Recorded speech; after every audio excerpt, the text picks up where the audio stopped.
We are live, 11:21 here on the East Coast, Timpson State College. I am right outside of Philadelphia, and Penn State is 8-1 on the year. They just completed really what was their, I think, other than the West Virginia game, that would probably be the only other argument as far as the most complete game that Penn State has played. But that first half was straight up dominant. Penn State beats the Washington Huskies 35-6. As we said, they moved to 8-1. And because of what happened in some other games, Georgia loses, Miami loses, Penn State will likely see that 6 change to a number 4 when the college football playoff rankings come out later. I don't know if it's Tuesday or Wednesday. They change it during the year, so it's either going Tuesday or Wednesday. I always thought it was Tuesday. But sometimes with the college basketball, they try to do like a lead-in show with a college basketball game. So it really just depends. Either way, point being that Penn State was dominant tonight, and they will be making their way up. As always, I'm Patrick Kerbler, and I'm joined by Tim Aiden, who, like I said, is in State College, was not at the game, but certainly could get the vibe of the town. Tim, like we were saying before, the most complete game that Penn State has played. Let's just start off with that first half. How nice was it to actually just watch a Penn State game and within the first, 10 minutes be like, all right, we're not fooling around. There's not going to be any, too much frustration as far as what Penn State was doing. It was a dominant effort that Penn State has not had in the first quarter and the first half for a while. Absolutely. I feel like after Washington on their opening drive went downfield and then doinked that field goal attempt, it seemed like the air kind of let out of their tires, and because Penn State's offense just came down, just responded. Drew Allar was on point, hitting Trey Wallace, because defenses nowadays are zeroed in on stopping Tyler Warren. But it was more importantly, the run game got going with Katron Allen, Nick Singleton, pound the rock. And that was actually one of my X factors that I posted yesterday. Penn State needed to get the run game going again because they failed to do that last week against Ohio State. And, it just put the offense in a real bind. So when they were able to do that, it opened up things for the passing attack too. So it was a good balanced attack overall. And, they had 4 possessions in the first half. All 4 of them ended in the end zone for touchdowns. And they pitched a shutout in the first half too. I believe at halftime, it was only 66 yards of offense for Washington. It was definitely below 100 total yards. I mean, it was just, it was like the third quarter defense showed up from the very beginning. So that was most dominant first half I've seen from Penn State all year round. And it was just it was a good feeling, because, we've seen this team in years past when they lose that first game, or especially when they lose to Ohio State, they go into the next game a little deflated, flat. You saw last year when they lost to Ohio State, and then, they only had 1 loss at that point. So their playoff was still alive, but they came out flat in a sleepy noon start against Indiana, gave a couple long touchdown passes, and then Indiana kicked a tying field goal late in the game, and then it required some Drew Allar heroics to end up getting the win in the end. So no such hangover this time. Just thorough domination from the start. I guess we'll maybe talk more about the second half. Second half, I don't think the team let's really. First half first. Let's stick with the first half first, just because I want to kind of dive into something that Penn State was doing, and it's almost tough to know where to start, just because, like you said, I mean, all 4 drives were touchdowns, and everything was really good. Let's start with. What was your favorite of the 4 touchdown drives? Well, okay, that's actually a good place to start because, last week after that Ohio State game, Penn State gets in that, first and goal from the 3, 4 plays, and they're not able to get the ball to Tyler Warren at all. It was very funny that the second and the third touchdown were direct snaps right to Tyler Warren right on the goal line. He gets in for touchdowns. I was obviously just tweeting throughout the game that, all right, Eddie Kolonecki, you made a mistake last week not getting into Tyler Warren on the goal line, and he repented for his sins, and there you go. That Penn State was able to, 2 Tyler Warren plays right on the goal line and 2 touchdowns. But let's just talk about, I guess, kind of just the completeness. The one thing that I will say, just like offensively, it did seem like that Penn State was trying to move the ball downfield more than they have in the past. It wasn't always there. There were still a lot of checkdowns. So Katron Allen or Singleton or Tyler Warren, but it did feel like a lot of those plays. The first initial read for Drew was to try to push the ball deep. Washington, as we talked about in our preview, does have a terrific secondary, and that was I think a goal of theirs was to not get beat deep and not get beat with those explosive plays. And it's something that we talked about a lot this year of a pick your poison with this Penn State offense, where when Drew's locked in and he's really good, and he had a couple missed throws here and there today as far as like accuracy goes. He has a bit of a problem sometimes when he's knows that he's going to launch one deep that he wants to throw off his back leg, but for the most part, Drew is really, really good and was just taking what the defense was giving him. When you have so many weapons, from Tyler Warren to Singleton to Katron Allen, and the defense is more so focused on making sure they're not going to get beat deep with Liam Clifford or Maury Evans or Trey Wallace or whoever. Kind of makes life easier for those guys around the line of scrimmage. So I just thought Penn State did a really good job of, in a weird way, game planning to try to push the ball deep. But even if it wasn't there, they had so much space around the line of scrimmage that Drew could dump it off. So what did you think from Drew today? Because I thought that and granted there was a knee injury in there, but it's been a while since we really had a really, really strong Drew Aller performance, and we certainly got it tonight. Just to read off his stats real quick, set the stage. He was 20 for 28, 220 yards, and a touchdown. So a really nice night from Drew. I'm going to open a window, by the way, because it's really warm in here. But you continue talking, Tim. I'll still be able to hear you. Yeah, solid. Solid night from Drew. Just again looked poised in the pocket. O-line gave him plenty of time to make his reads, and he was definitely looking to take some shots downfield. Of course, the receivers weren't always able to gain separation, but when they did, he was able to throw some nice strikes downfield. Or if they weren't there, like you said, they had plenty of. Sorry, I was just going to say, I would be curious to see, we're not privy to seeing that all 22, but what were those downfield shots looking like? I assume that they weren't there just because, again, like I was saying before, it felt like a lot of those plays, the first read was to try to push the ball down the field. And perhaps they weren't there, but I don't know. I would just be kind of curious to see what. And it's probably wise enough not to take him. I can't say the same about Will Rogers, Washington's quarterback, but Drew definitely, he was looking to throw downfield, but he's also smart, he's always been smart enough to know when to check down. So he, was able to take advantage of those. It seemed at times that Washington was kind of allowing the flats to be open to Singleton or Allen for an easy dump off. So he took advantage of those. And he looked nimble on his feet. I mean, especially when it came, he only ran it a few times, like when he absolutely needed to, like to escape pressure. No knee brace. And he did a good job just evading pressure, like holding, evading a couple. I remember there were a couple of plays we evaded sacks and then managed to just either just throw it away or, get it towards a receiver. But not, it wasn't forced to throw it into traffic. He didn't take any sack. I don't think he got sacked at all tonight. He didn't. And that's actually a good point, because I feel like we don't talk about the offensive line a whole lot. Just because we focus on the running backs and the tight ends and Drew and things like that. But shout out to the offensive line today. No sacks given up. And Drew deserves some credit for that too, because like you were saying, he evaded pressure quite well. But also no tackles for loss for Washington either. So offensive line did a great job, giving Drew time in the pocket to deliver strikes, and also to be able to run the ball.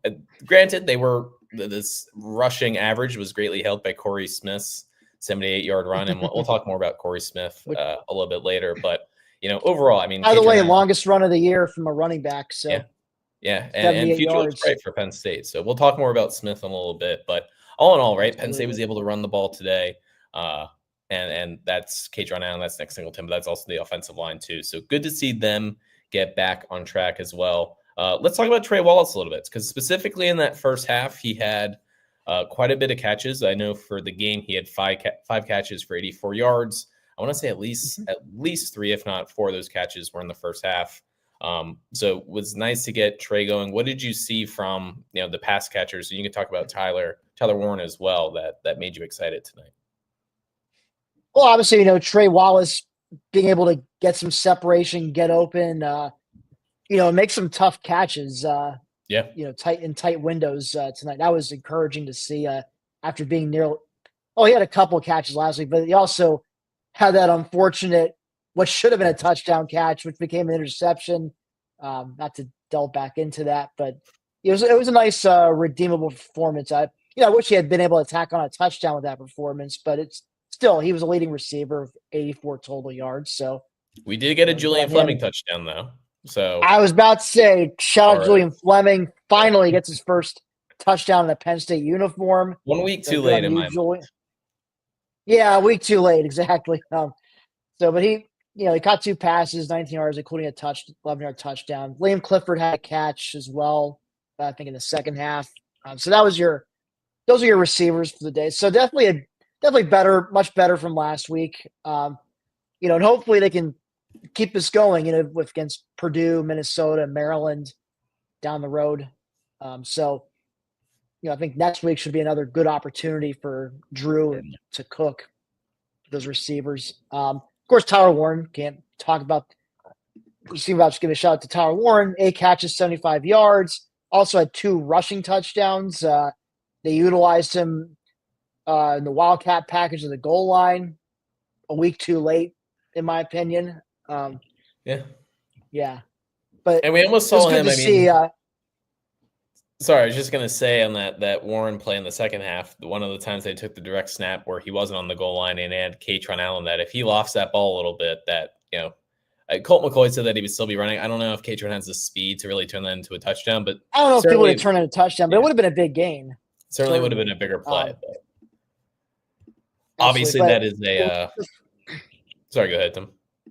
Yeah, the first touchdown, is basically reaching across. You saw, you could tell he's a former high school basketball player, the way he just reached his arm across the plane like Michael Jordan in Space Jam, when he's making that buzzer beater, the extended arm.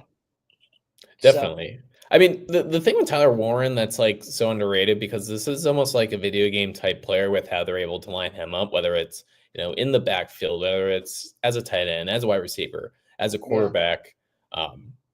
Just his just even the vision to be able to take a direct snap and he's always able to get positive yards, and that's the difference between him and so many other players, for the reason why you don't see every team utilize somebody like Tyler Warren as far as a direct snap goes. There's not a lot of 6'6", 260 guys that are this fast and this quick. We can also process things mentally, just his vision and his like you're mentioning before, his coordination of his body to be able to jump in like that and stretch his arm out and know where the goal line's at. It's just really, really impressive. And I think we all knew Tyler Warren was good, and not to make this be another Tyler Warren just give him the Heisman session, but he's an unbelievable player, and I'm just shocked at how good he is this year. And it just makes me think of just some of the other guys on the roster about how much better they can be in years to come too. So just really impressed with Tyler Warren, and just overall impressed with both him and just Penn State's offense. And Nicole Nicky, that Washington, like Ohio State, really wanted to take Tyler Warren away. They didn't want to allow obviously too much of Tyler Warren.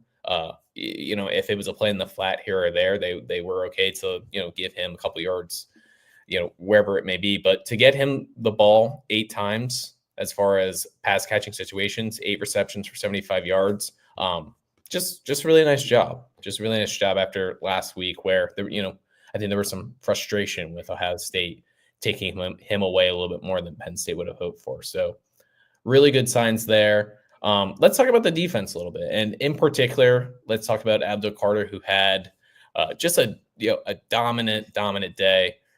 Taking a look at his stats here real quick, he had 6 total tackles, 2 sacks, 4 tackles for loss, but it was one of those performances where he very well could have had so close to having 4 sacks and 8 tackles for loss. So Tim, just let's talk about Abdul Carter. Just a beast of a performance tonight. Yeah, I mean, not much more to add. Like I said, the absolute beast was just all up in the quarterback's fit, or whoever had the ball in their hands. He was just all over it. Wherever the ball was, Abdul was there. I mean, as a stat line will tell you. that's the thing. Like, unless you're an Ohio State caliber like team, and even then, he's still going to give you some problems here and there. But you kind of see the difference, between talent wise between Ohio State and Washington. As Penn State was able to just assert their will offensively against these guys while they couldn't do much last week, and then same thing on defense. They were able to really just assert their will and just completely shut down their ground game. I mean, they're Jonah Hilton and their star tailback, 11 carries, 24 yards. His longest was seven yards in the ground. Adam Muhammad, 8 carries, 20 yards, long of it. So they really kept on even check. Really, I mean, their best rusher, the leading rusher was their backup quarterback, Damon Williams, who had 10 carries, 38 yards. And he came in to spell for Will Rogers, a starter who had a very rough first half, which included an interception that set up a touchdown. So it was just dominant night from Abdul, and also Jalen Reed, shout out, he's the one that had an interception. So he did pretty good there. And just I just say that in general, the D line was doing a good job, just pushing around the O line, getting a little pressure up front, and also secondary besides Reed, was it Davian Collins? I remember he read a pass play like a novel, and it seemed like, I mean, if he had been there maybe just a split second sooner, he may have had a pick six. Is this the interception? I mean, it was an interception, but you talk about that play? It probably should have been an interception or at the very least an incomplete pass. They called it they just had the call stand as a catch, as originally called, which it really wasn't a catch. At the very least, it was incomplete. But just secondary was pretty on point. There's only one play I can remember, and I think it sums up Washington. It was a perfect metaphor for how this night went for Washington. Like, it was when they had put William, their backup, in the game at this point, and I believe it might have been the very first play or the second play, but he ended. They do a little flea flicker back to him, and he's got his tight end just wide. I mean, nobody within like 10 yards of him. Like, he was going to walk into the end zone if all you'd done is put it right to him. He ends up just overthrowing him. Well, I mean, that was not a metaphor for how that night went for Washington, and I don't know what was, but other than that, I mean, the defense really just top to bottom played lights out, if you ask me. I mean, you held him just 2 field goals. I was overall impressed with Williams, and he was a 4-star kid. I'm pretty sure like a top, not just like a low 4-star, but like a top 150 prospect or something. He's a future star for them. No question.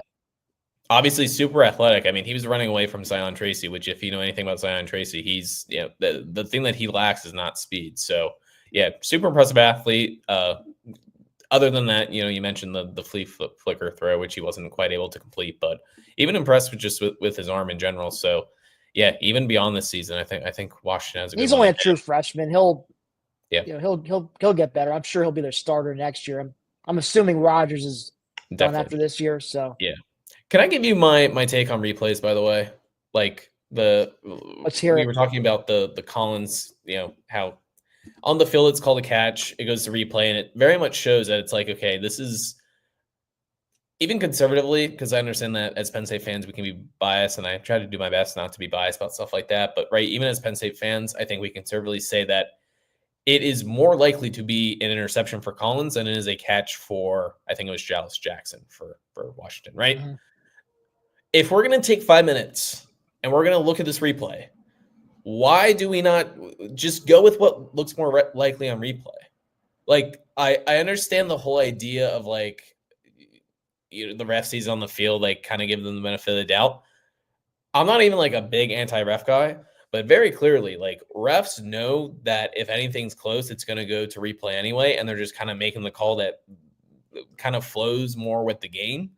I don't know. I just like, if we're going to take the time and we have all these camera angles, we have this technology, why not use it and just actually go with what is like flat out the more likely call? And if it is like so close 50-50, then okay, you go with what stands on the field. But like, I think anyone watching that, like it is more likely that Collins intercepted that pass than the Washington receiver caught it. So why not just make an interception? That is my take on replay.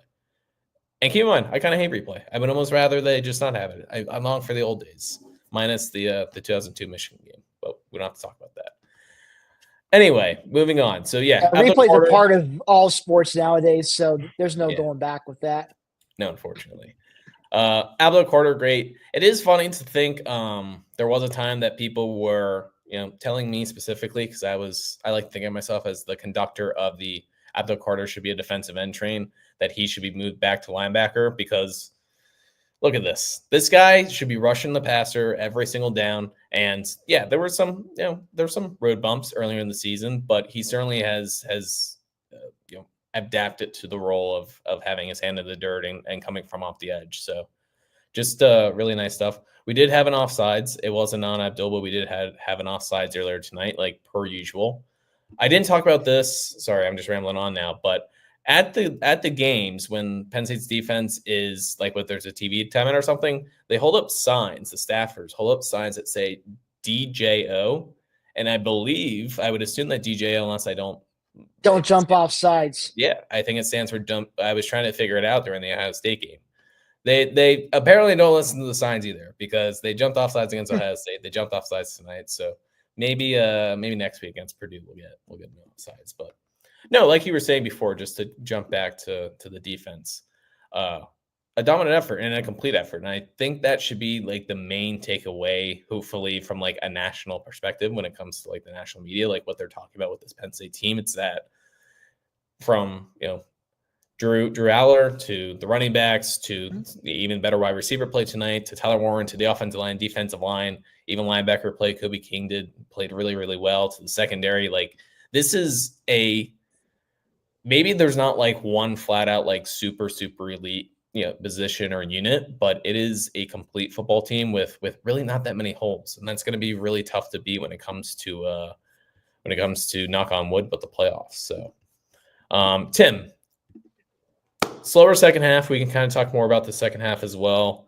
Any concerns for the fact that the second half was not as dominant as the first half? I mean, I think we all certainly weren't expecting Penn State to come out and drop another 4 touchdowns, but any concern that, Penn State did look, kind of took their foot off the gas a little bit in the second half?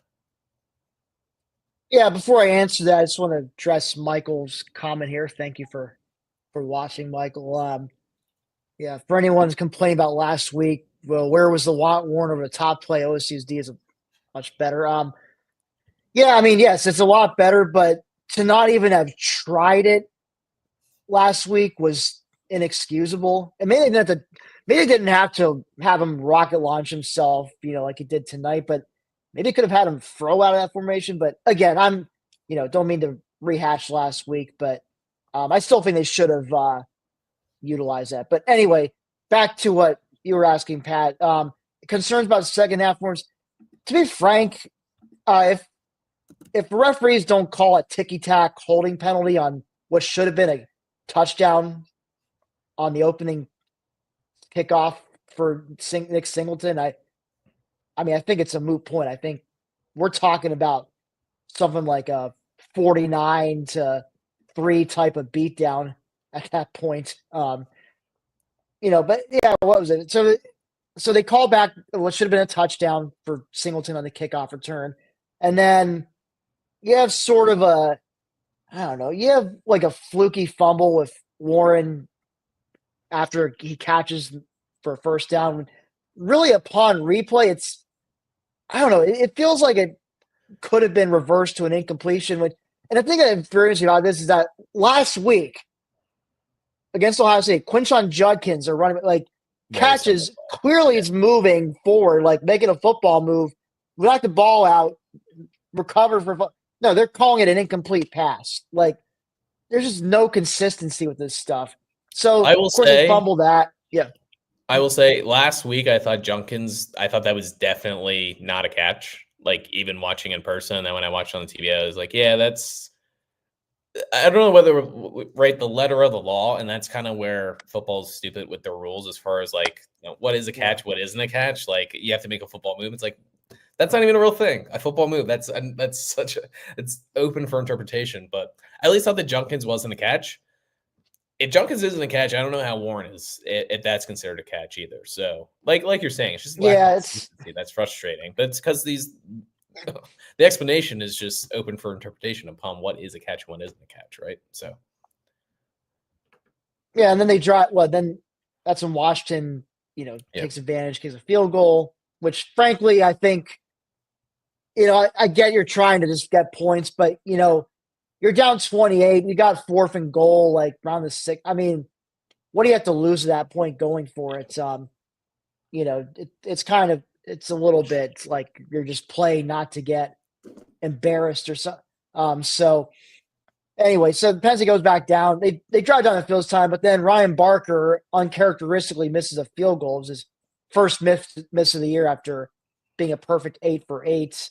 I saw some comments about Franklin icing his kicker because he called a timeout right as he was kicking, but that kick would have been, I think, just wide to the right as well. Yeah, so I'm pretty sure it was a miss as well. Would have missed either way. So, a little bit concerned. Then again, I mean, nobody is perfect. Even the best of kickers are going to miss from time to time. So I was happy to be like, this isn't even like a bit. I was actually happy that he missed a kick because he's been too good for a college kicker.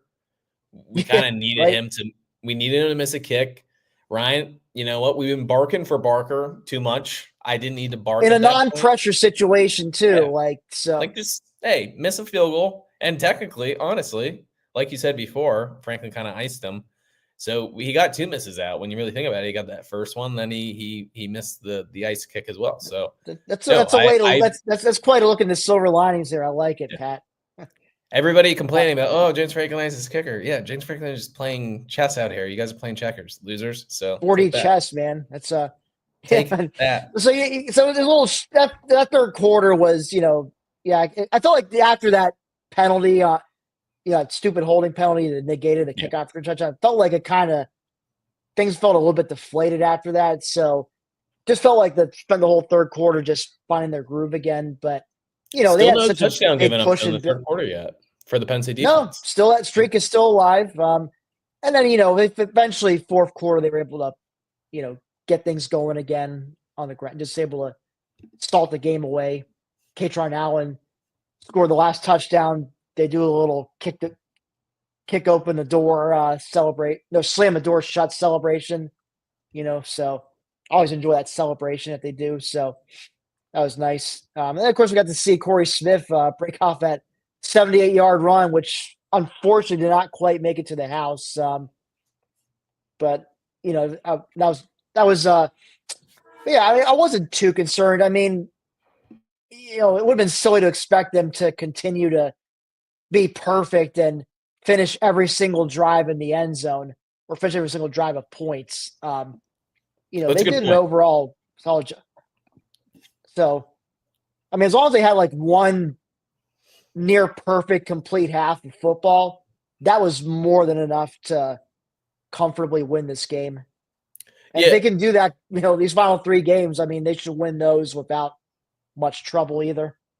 And even the second half, I think kind of to your point, it's more about like when you look at a team, like whether they're struggling or not. And I'm the one who kind of said before about them taking their foot off the gas. But even if that were the case, the drives otherwise were like fine, even if they weren't ending in points, which can be a little frustrating. You don't like the point in the game is to score, not to have like the longest drive. But right, so you have moving the ball, moving the chains. And they weren't forced to go 3 and out and punt. Actually, speaking of which, I don't believe they punted at all tonight. No, so that's what I was going to mention. Raleigh Thompson got the night off. They had the 2 plays in the fumble from Tyler Warren. Next drive was 9 plays, 51 yards. That was the missed field goal then. Then they had 16 plays, 70 yards. That went for the touchdown. Then at the end of the game, they went 4 plays for 87 yards. So one was a quick game. I will say, I felt like every time I looked at the clock, it was like, whoa, it's already, towards the end of the first quarter or the second quarter. So I guess it's a benefit of being on Peacock, not a whole lot of commercials. What were your thoughts of Colt McCoy calling the game? play-by-play, Uh, or you know, color guy rather. I think it was all right. I mean, I definitely heard better color commentary, Yeah, but I think it's his first or second year doing this, so yeah, I'll cut him some slack. It was good to hear his voice, and just yeah, he was a guy I always I enjoyed watching when he was playing at Texas, and always respected him. So it was cool to see him hear his thoughts about how Penn State was doing tonight. Yeah, it was kind of like a generic announcing crew, but nothing. Not one that like gets on your nerves like maybe Gus Johnson and Joel Klatt will sometimes, yeah, yeah. or I guess Preaching most the of the choir on time.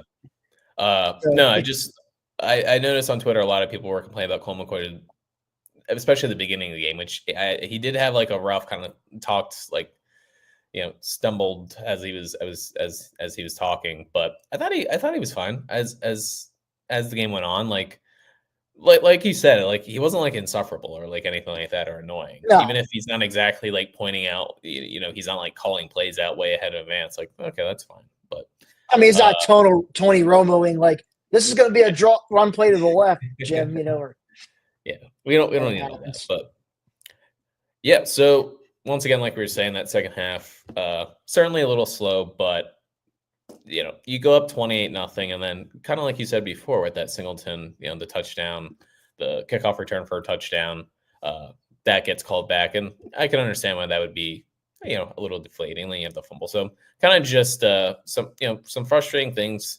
I don't want to say little things because like it makes it sound like, oh, you need to make sure you dominate all points, but just little things that yes, not every game is going to be perfect the entire way. So all things considered, even a good second half from Penn State. Do want to point out, Franklin meeting with the media now. This is from Zach Zako, the Locked On Nittany Lions host. Shout out to Zach.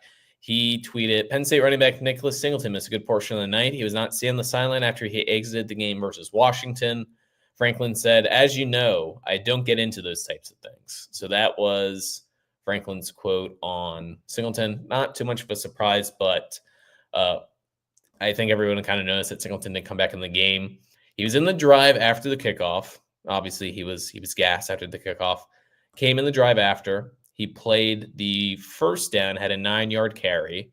It was the play where he kind of like tumbled over himself. The ball popped out, but he was already down.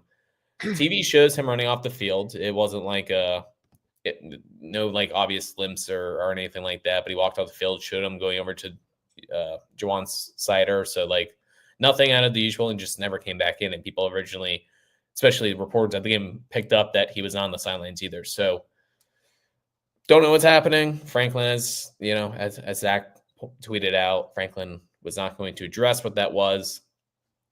Doesn't sound, I would assume, not too concerning because, like I said, I literally saw him jog off the field after that last play. But just given the type of play that it was, that he kind of landed awkwardly, I would guess that maybe it was concussion, or at least the worries of concussion, and maybe they're just being completely cautious. Tim, any thoughts on that? I mean, we're just grasping at straws here when it comes to injuries. Yeah, I mean, from what it sounds like, yeah, it doesn't sound like he was limping or anything. So I'd be surprised if it was like a leg or foot issue, like a Yeah, lower body issue for him. Like I said, maybe just I think the way he fell, maybe they were concerned he might have a concussion. And at that point, you have the game in hand. There's no need to risk one of your key players, from getting further damage at that point. Especially, you're just trying to win out these remaining 3 games coming down the stretch and secure that playoff bid. So better just keep them sidelined. how do you think he Use looked them. otherwise prior to? I I'll say know. though, but I will say he definitely that was the best he had looked since the Illinois game. He really seemed to have his burst back. It was refreshing to see. So he seems like and hopefully after he's still 100% after leaving the game for next week at Purdue. But and even if he's not, you know what? It's not going to lead I him to was about beat to Purdue say. next week. Especially now we got one Mr. Corey Smith to give you that, lightning to Yeah. Katron Allen's thunder. Yeah, it's a So terrific carry from Corey Smith. Even prior to that, when he came down, Katron was, of course, getting most of the carries. Corey Smith came in for one carry down by the goal line and just looked quick, decisive, smart, good vision, and of course had that long carry. What was it? 74 yards, 78 yards, 74 yards, 78. 78. There you go, 78 yards. Super fast. I know he was like clocked at like, and I don't necessarily like trust all those like the GPS stuff that high school players wear, but I know he was clocked at like something crazy, like 20.5 miles per hour or 21 miles per hour or something. So clearly speed's not an issue. Turns out endurance can kind of work on that. I don't know if you remember this play, Tim, but Journey Brown had a similar-ish carry against Pitt when he was a reg. I think it was a 2019 season because Clifford was Oh, hurt. I remember that. Yeah, And he gassed out. I think it was well. yeah. It was like a 90, or it was like inside the 10, I think, and he like kind of zigzag, like managed to like first field. And he just like zooms down the side. Damn near had like a 90+ yard touchdown, but he got caught around like I said, he kind of ran out of gas a little bit around the 10, but still that finishing a touchdown ultimately. But that was he's capable. I think Corey Smith seems capable of plays like that. Smith didn't look as tight as Journey Brown, just because if you go back and watch that Journey Brown play, like it was, you could tell Journey was like, "There's no way I'm making it." Like there could have been no Pitt defenders on the field. I don't think Journey was going to make it to the end zone. He was already gassed out.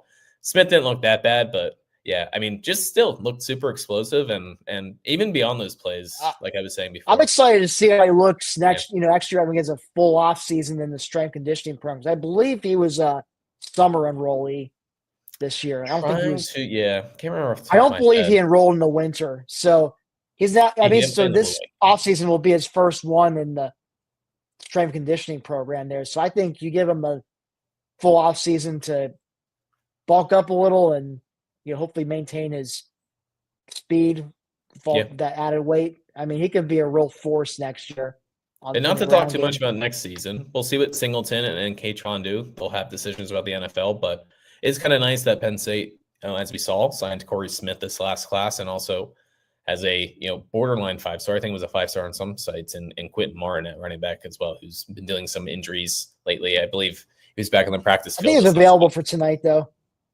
He was available or was unavailable? He was, okay. I know they're trying to. He wasn't on the injury report. Yeah, they're just trying not to redshirt them both. So I think they're trying to redshirt them both, and they want to burn the redshirt. So I think it's like Smith hasn't played yet this year, so get him some run. So yeah, you can see they're both clearly super talented. So exciting times ahead for the Penn State running back group. Tim, well, I don't want to say final thoughts yet. Just final thoughts on this Penn State game. I do want to talk about the national stage as a whole, just how it affects Penn State. But any final thoughts on this game? I think we hit everything now. It was it was a very satisfying win. We needed this after that to get this bad taste out of our mouth from last week. So it's good to see the offense look crisp again. It felt like the last few weeks they looked a little bit disjointed. That first half was the best first half I'd seen, most complete first half I've seen from this team all season long. So shout out to them, and also shout out to the defense, kept Washington out of the end zone the whole night. That streak of not giving up any third quarter touchdowns for the season remains intact for another week. So, great win. On to Purdue next week. No, and you're right. We do deserve this. Like, just as I know Penn State fans can be annoying about the Ohio State stuff, but of course it's frustrating to go into those games and whatever your expectations are or aren't, to lose them. And especially like last week when you get that pick six and you go up 10-0, all of a sudden, even if you are not a believer, like there's still going to be a part of you that starts to believe. So just a great one for Penn State, and just good for them to go out there and not let last week affect this week and show that they are a college football playoff, like true contending team. So to kind of go off, by the way, one more stat here, Pat, just to read off. Tyler Donahue at Lions 24/7 tweeted interesting stat here. Penn State quarterback Drew Hours finished 70% passing or better in 6 of the last 7 games. He reached that mark 4 times in 13 games as a sophomore last year. So doesn't tell you how much better Drew has been this year, then I don't know what does.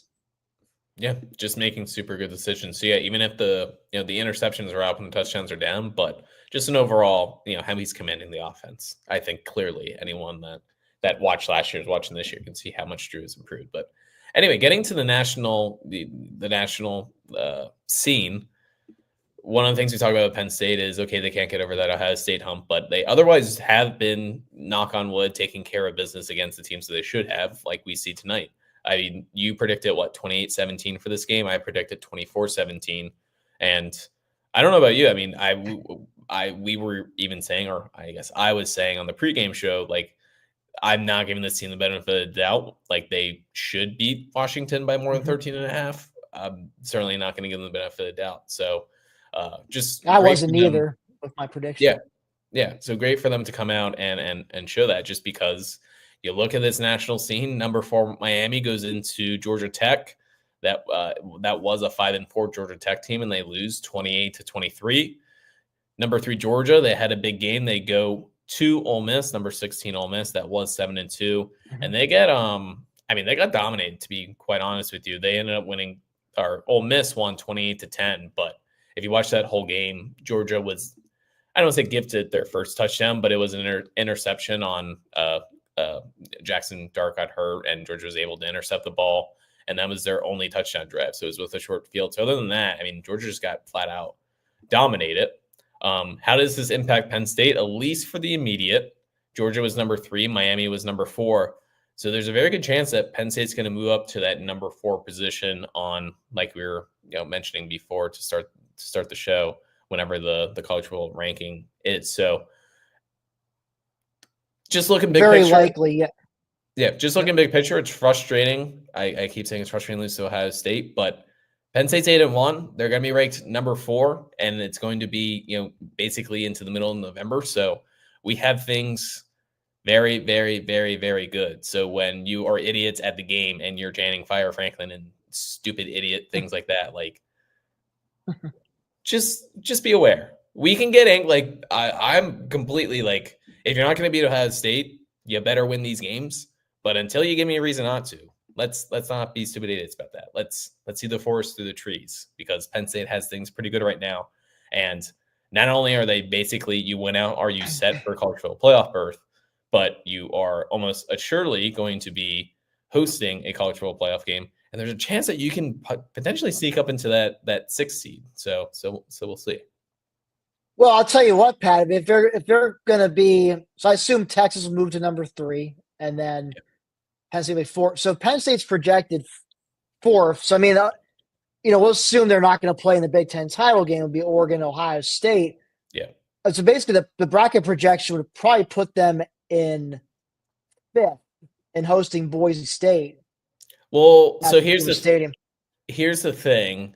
If Oregon plays, right, so say Ohio State wins out, Oregon wins out. Ohio State plays Oregon in the conference title game, and Oregon wins. Well, I suppose the loser would drop of that game drops to 5th by not being a conference champion. So you'd be right. Yes. I mean, probably be 6th then. Yeah. So we'll see. I mean, it depends upon the SEC and just the committee in general. It's been one of the talking points as far as like, how much are you really going to, how much is a conference championship loss going to hurt our team? Because if Ohio State loses to Oregon, or if Oregon loses to Ohio State, like, even as Penn State fans, I think we can all admit that, okay, I don't necessarily think Penn State should jump one of them necessarily. SEC could be interesting because Georgia has Tennessee next week.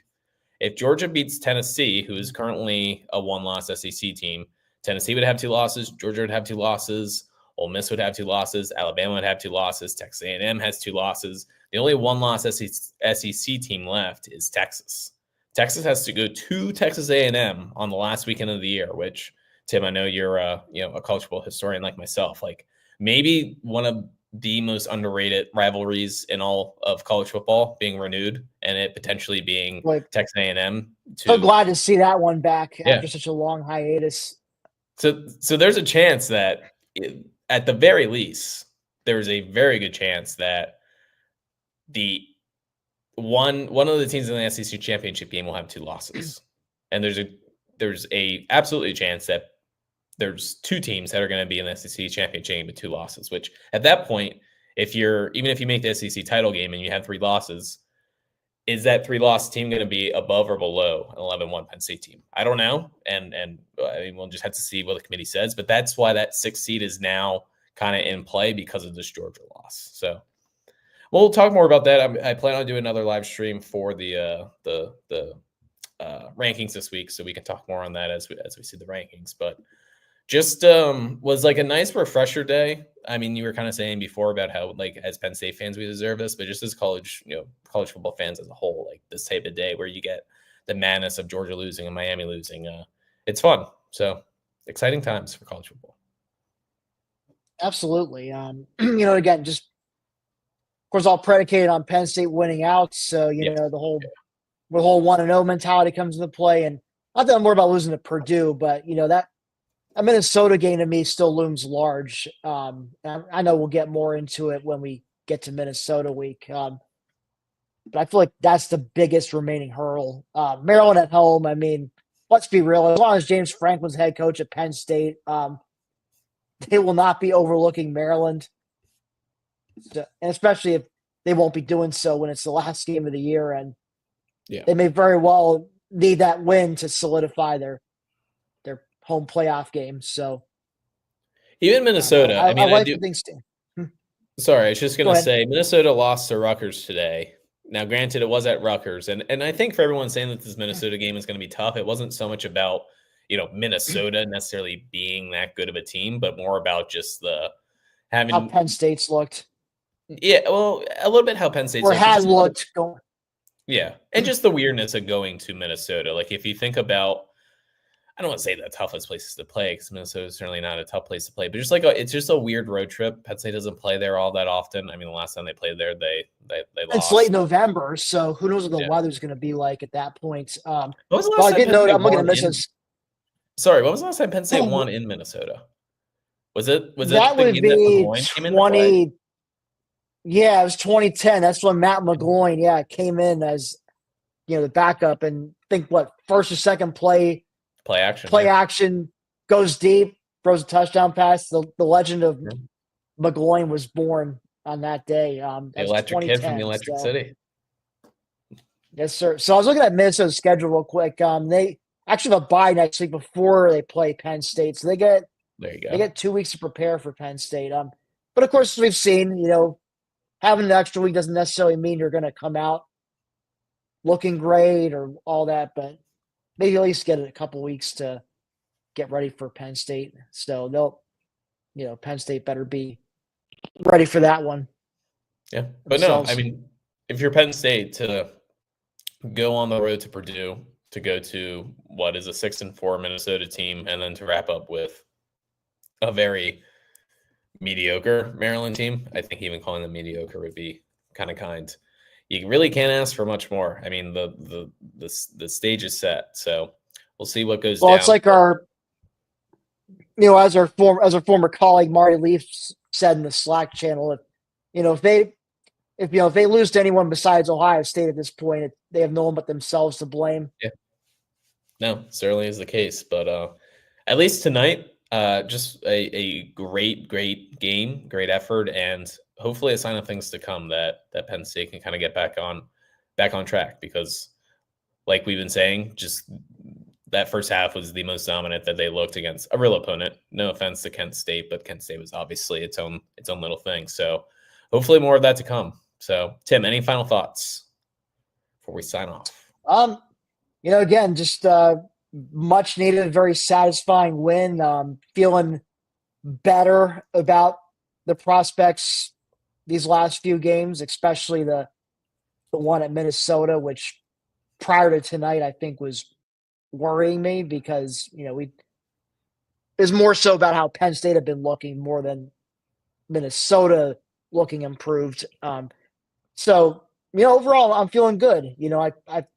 Let's just take care of business these last 3 games, and let's enjoy ourselves a December playoff at Beaver Stadium.